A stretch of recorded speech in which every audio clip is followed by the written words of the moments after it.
France, nous sommes un pays de très petites entreprises. Et nos entreprises que je vais vous présenter, qui ont plusieurs centaines ou plusieurs milliers de salariés, sont des entreprises qui ont commencé avec un salarié. Et l'idée, c'est de vous faire bénéficier à tous de leurs conseils, de leurs pratiques du terrain, que vous allez pouvoir apprécier à travers leurs expériences, leurs tâtonnements, les erreurs qu'ils ont commises aussi en se lançant, en créant leurs activités. Et puis, pour vous permettre de réaliser vos premiers pas et pouvoir développer en tout cas votre activité de la recherche d'une première idée, d'un premier client, jusqu'à vos premiers pas, vos premières erreurs, vos premiers succès. Frédéric Gicot, qui est président et directeur général du groupe Maori, une entreprise de taille intermédiaire, c'est-à-dire une entreprise de croissance qui se développe en France et à l'international, qu'il a créée en 2001, qui compte aujourd'hui plus de 300 salariés, spécialisé dans la sûreté et la sécurité. C'est le numéro 1 de la protection rapprochée en France, avec des implantations à l'international. Il est corse, ancien rugbyman, 3e de ligne en corpo pendant 14 ans. Il pratique le Krav Maga, technique d'autodéfense issue de l'armée israélienne. Après plusieurs années de mission à l'étranger, il débute en 1995 en tant qu'agent de protection du groupe Alliance Prestige, groupe de sécurité privée fondé par un ancien membre du GIGN. En 1999, vous êtes recruté par l'ancien directeur central de la sécurité publique pour monter la filiale événementielle d'un groupe de sécurité Integral Security. Il est appelé en 2001 par le commissaire divisionnaire en charge de la sécurité du Salon du Bourget pour mettre en place la structure de commandement et de coordination pour l'ensemble de la sécurité privée du Salon, juste avant de créer Maori avec un premier client. La question que j'ai envie de poser simplement, c'est est-ce qu'il faut avoir un premier client pour se lancer? Alors, moi, si je suis un chef d'entreprise, c'est parce que j'ai été un salarié triste. Et donc, je me suis dit, je vais être un chef d'entreprise par dépit, parce que j'arrive pas à être un salarié heureux. Et donc, ensuite, je suis devenu un chef d'entreprise par défi. Alors, dans mon secteur d'activité, c'est un peu particulier, c'est que dans la sécurité, il vaut mieux bien connaître son métier pour pouvoir ensuite le faire soi-même. Et effectivement, étant en charge de l'activité commerciale du groupe auquel j'appartenais avant de monter mon entreprise, et étant un salarié triste parce que je n'avais pas le versement de mes commissions, à un moment donné, je me suis dit, je vais faire ça moi-même.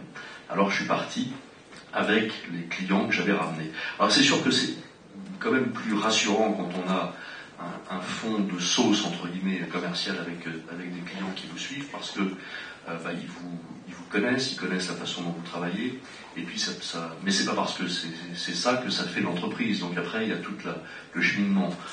Dans mon cas personnel, ça a aidé. Ça a aidé surtout à passer le cap de la création d'entreprise, parce que automatiquement, il y a eu ce travail de préparation concernant la partie prospection d'un environnement commercial que je maîtrisais, puisque j'étais a priori dans ce secteur depuis quelques années. Voilà.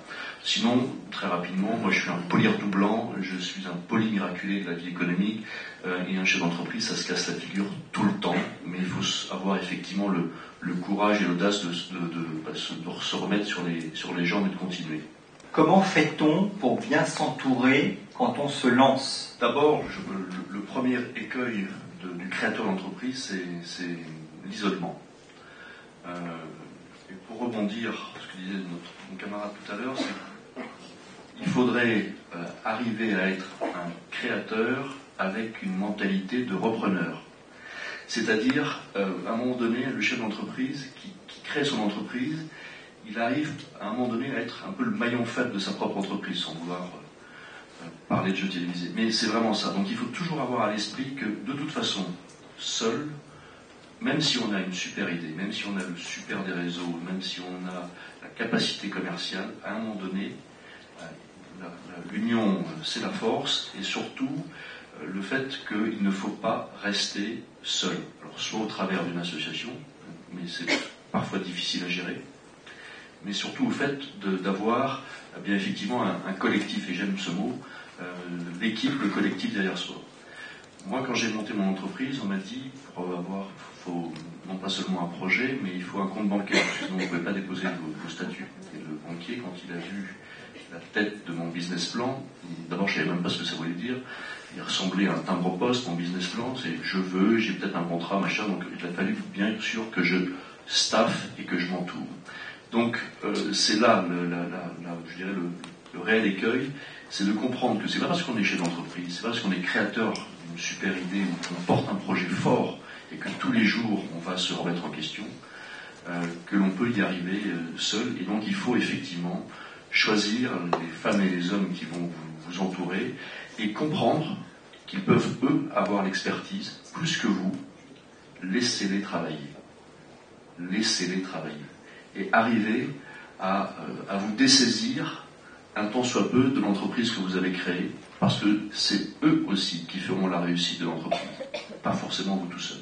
Donc oui, c'est obligatoire, et je pense que c'est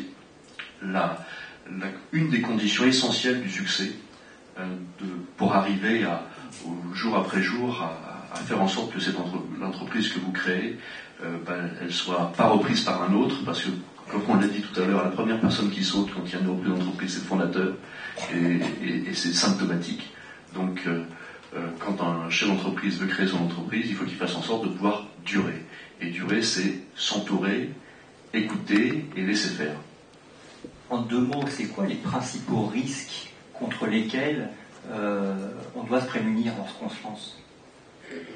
Alors, je l'ai un peu dit, c'est effectivement l'isolement et l'autosatisfaction. C'est de se dire, ça y est, je suis arrivé, je suis chef d'entreprise. Je peux vous dire que c'est mal barré là. Parce qu'il n'y a rien de plus précaire qu'un statut de chef d'entreprise. Et si on va un peu plus loin en termes de ce qu'on vous intervenez dans tout ce qui est intelligence économique, au-delà de la sûreté, de la sécurité, est-ce qu'il y a d'autres types de risques contre lesquels on doit se prémunir parce qu'on a une bonne idée et que nous sommes dans un monde globalisé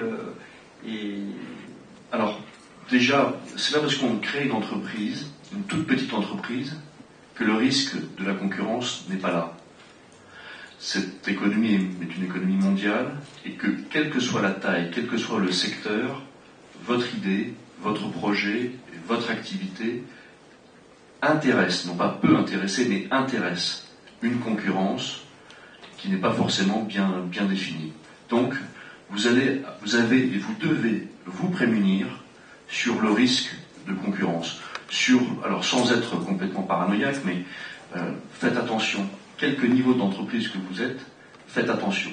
Et vous devez prendre des mesures pour protéger le bébé que vous portez, l'information que vous détenez, parce que elle peut intéresser d'autres, et d'autres qui vont arriver comme un virus, et qui vont spolier en quelques instants le projet sur lequel vous travaillez depuis des mois, ou l'entreprise que vous avez démarrée également depuis des mois.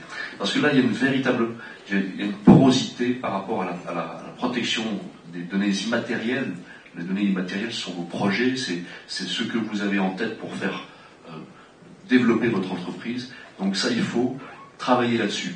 Et on a en France, on peut parler de ce qui ne va pas, mais on doit aussi parler de ce qui va, un réseau de référents intelligence économique, surtout porté par les services étatiques, et y compris la gendarmerie, qui couvre 95% du territoire.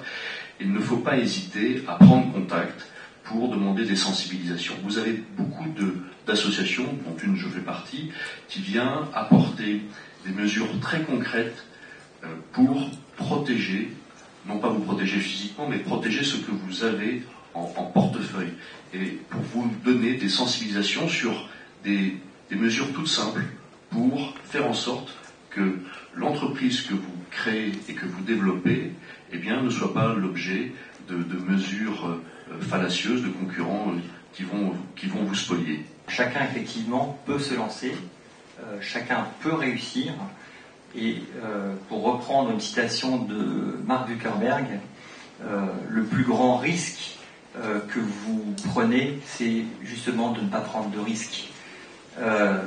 Et en un mot, le seul conseil que moi je pourrais vous donner, c'est lancez-vous.